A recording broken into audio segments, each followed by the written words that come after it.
السلام عليكم يا ناس الكونفينمون والحجر الصحي، من فضلكم عاودوا معايا. انا واعي نقعد في داري. كيما على بالكم حنا الجزائريين بحال سكان العالم كاملين رانا نكافحوا في عدوى فيروس الكورونا. وفي رايكم واش من سلاح يلزمنا؟ سلاحنا هو الوقايه بغسيل اليدين، التعقيم والقعاد في دارنا. القعاد في دارنا هذه نقولوها ونعاودوها، وباش نكونوا السور منها لازم نحاربوا جميع الخرافات اللي جهلونا. على بها جيناكم بسلسله تاع فيديوهات تسالوا فيها الطباء الصيادله واهل الاختصاص، لخاطر العلم والمعرفه هما رصاص اللي به راح نضربوا الكوفيد 19. وشنو هو هذا الفيروس؟ ما هي الاعراض ديالو؟ كيفاش العدوى تاعو تمشي؟ كيفاش نتعاملوا مع بعضنا؟ كيفاش نديروا ولازم نديروا مع الكبار ومع صغارنا؟ حبيتوا تعرفوا؟ ما عليكم غير لا تعاودوا مورايا هذه الجمله: انا واعي نقعد في داري نتفرج ونبارطاجي.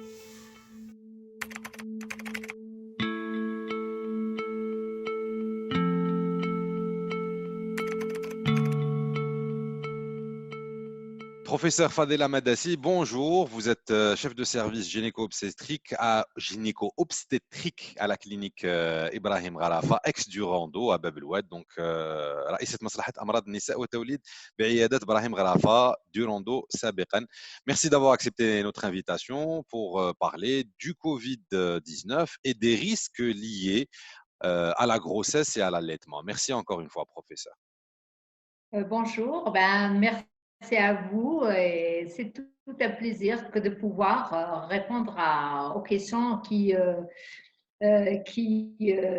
animent un petit peu l'interrogation de toute femme enceinte durant cette période, hélas, qui a paralysé le monde et particulièrement sur le plan santé également avec son impact qui n'est pas négligeable.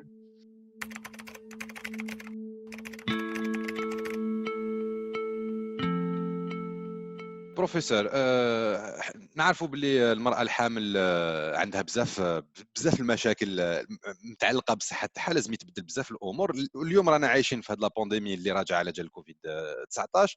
دونك لا فام enceinte généralement déjà en temps normal, une femme enceinte, il faut faire très attention à tout ce qui entoure sa santé parce que on sait pertinemment qu'il y a des complications qui peuvent arriver, mais aujourd'hui en ces temps de pandémie, faut-il faire encore plus attention?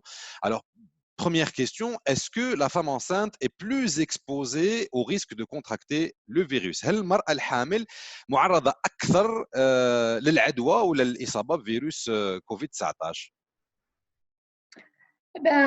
Je dirais que oui et non. Je commencerai par dire non. Pourquoi? Parce que les femmes enceintes en bonne santé ne sont pas particulièrement à risque d'attraper le Covid-19 par rapport à la population générale.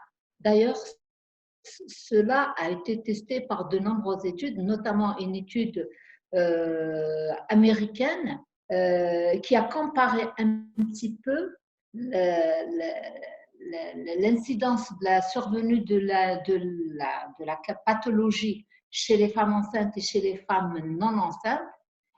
À notre grande surprise, le risque relatif chez la femme non enceinte est 3 fois plus élevé que chez la femme enceinte. Donc, le risque est de l'ordre à peu près de 47%, de 47 chez la femme non gravide. Il n'est que de 14 chez la femme enceinte. Donc, cela suppose quand même, elle n'est pas particulièrement exposée. Ça, c'est les études qui nous le prouvent.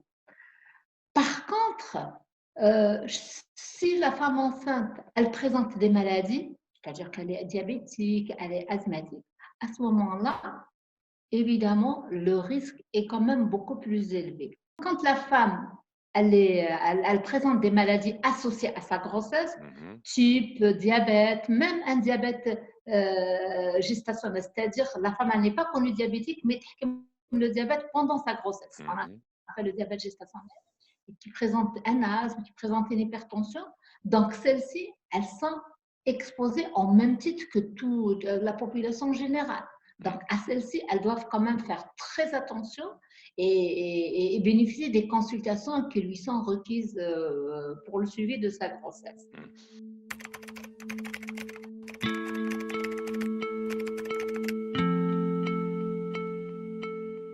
الوغ بيسكو انا نحكيو على المراه الحامل، كيفاش تقدر تعرف مراه حامل باللي عندها راهي مصابه بعيد شرب بفيروس الكوفيد 19؟ كومون une femme enceinte peut-elle savoir qu'elle a contracté le virus? Est-ce que c'est les mêmes signes que qu'une personne normale, quoi, entre guillemets? Mhm. En effet, classiquement, les symptômes sont les mêmes que pour tout le monde. D'accord? Il faut quand même, donc, tout ce qui est rapporté, hein, la fièvre, la gêne respiratoire, la douleur, il faudrait que la femme enceinte soit alertée par n'importe quel symptôme. حاجة ماشي ما كانتش عندها وتجيها في هذا الوقت لازم تروح تشوف الطبيب تاعها parce qu'on sait jamais. Parce qu'il faut dire, on n'arrête pas de découvrir de nouveaux modes de révélation de la maladie. Quand on voit depuis le début janvier jusqu'à maintenant, chaque jour, on a d'autres signes qui sont rattachés à la maladie. Les signes, on a rapporté des signes dermatologiques, des signes digestifs, enfin de tout.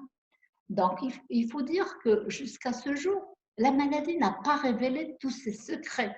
C'est pour ça que moi, j'insiste sur le fait qu'une femme enceinte qui présente n'importe quel signe qu'elle n'avait pas auparavant, il faut qu'elle se mette dans la tête, sans trop l'alerter, évidemment. Il ne faudrait pas qu'elle panique.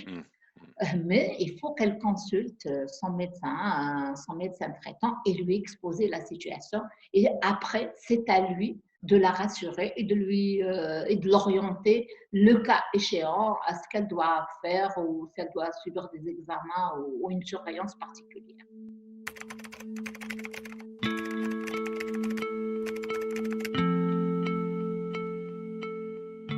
Docteur, dans le cas où la femme enceinte est porteuse du Covid-19, hein, في حالة أنه تكون المرأة الحامل حاملة لفيروس الكورونا، هل تقدر تعدي الجنين تاعها؟ Est-ce que le fœtus peut être contaminé? C'est-à-dire le virus peut-il passer la barrière du placenta؟ يعني هل الفيروس عنده الإمكانية باش يجوز عبر المشيمة؟ Ben, jusqu'à présent, nous n'avons aucune preuve d'une transmission, ce qu'on appelle, nous, la transmission verticale, c'est-à-dire de la maman à l'enfant quand il est dans son ventre. Là, des études, notamment qui nous viennent de Chine, donc qu'est-ce qu'ils ont fait? Ils ont prélevé tous les nouveau-nés à la naissance chez les femmes Covid+. Ils ont fait des prélèvements au niveau du sang du cordon, c'est-à-dire dès qu'ils قطعوا le cordon, يعيروا هذاك الدم. Ils ont fait des prélèvements liquide amniotique, هذاك le liquide اللي عايش فيه le bébé. Donc le liquide amniotique. Ils ont même fait des prélèvements nasopharyngés, comme on le fait comme pour les adultes. Et bien, chez tous les nouveau-nés de mères positives, toutes ces analyses ont été négatives. Donc, cela nous conforte dans le fait de dire qu'il n'y a pas de risque de transmission verticale. Donc, la femme تكون مهنية بهذه الناحية ما كانش العدوى تاع البيبي كي يكون في كرشها.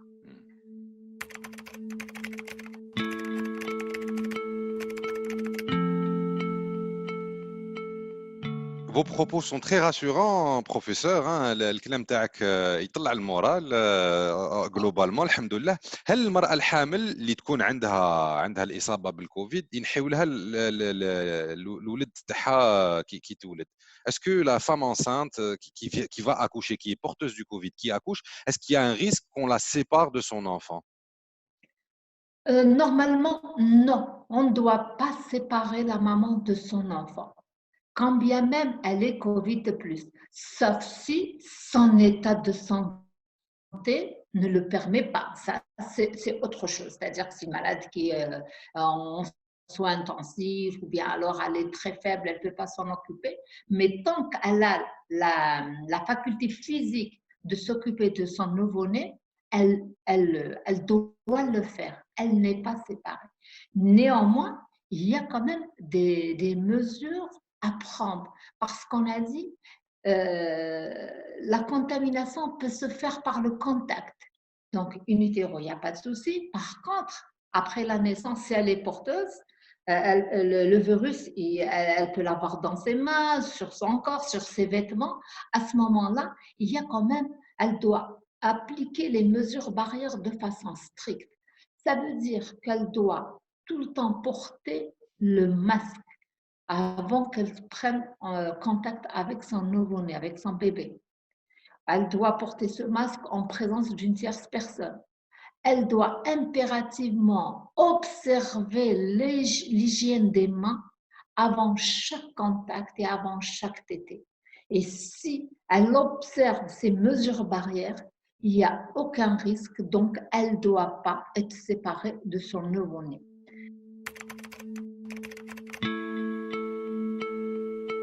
Je vous laisse le mot de la fin, professeur. Alors, le mot de la fin. Moi, je dirais que si je continue de parler des femmes enceintes, les femmes enceintes, il faut qu'elles soient confinées, enfin, au même titre que tout le monde, peut-être un peu plus que tout le monde. Elles n'ont pas de raison d'aller sortir. Elles ne sont pas concernées par les courses, par quoi que ce soit. Elles doivent néanmoins continuer à être en contact avec leur médecin traitant. Maintenant, on peut avoir la téléconsultation, donc il n'est pas nécessaire qu'elle aille consulter, qu'elle aille fréquenter les hôpitaux ou les cabinets sans raison. S'il y a nécessité, donc, elle appelle le médecin traitant ou le médecin traitant généralement, et c'est lui qui va l'orienter. Et il ne faudrait pas que... c'est vrai qu'elle doit continuer à faire son bilan, mais cette prescription, elle peut être faite par téléphone.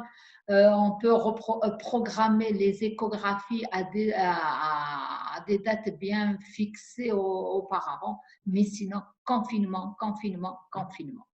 Et puis, quand elle se présente pour aller dans les structures d'accouchement, si elle peut avoir ses bavettes avec elle, ses masques, ce serait bien qu'elle se présente parce qu'il y a des structures malheureusement qui n'en disposent pas. Donc, il faut qu'elle soit dotée de ces outils-là pour pouvoir faire face un petit peu au risque de contamination du nouveau-né, même si elle est asymptomatique.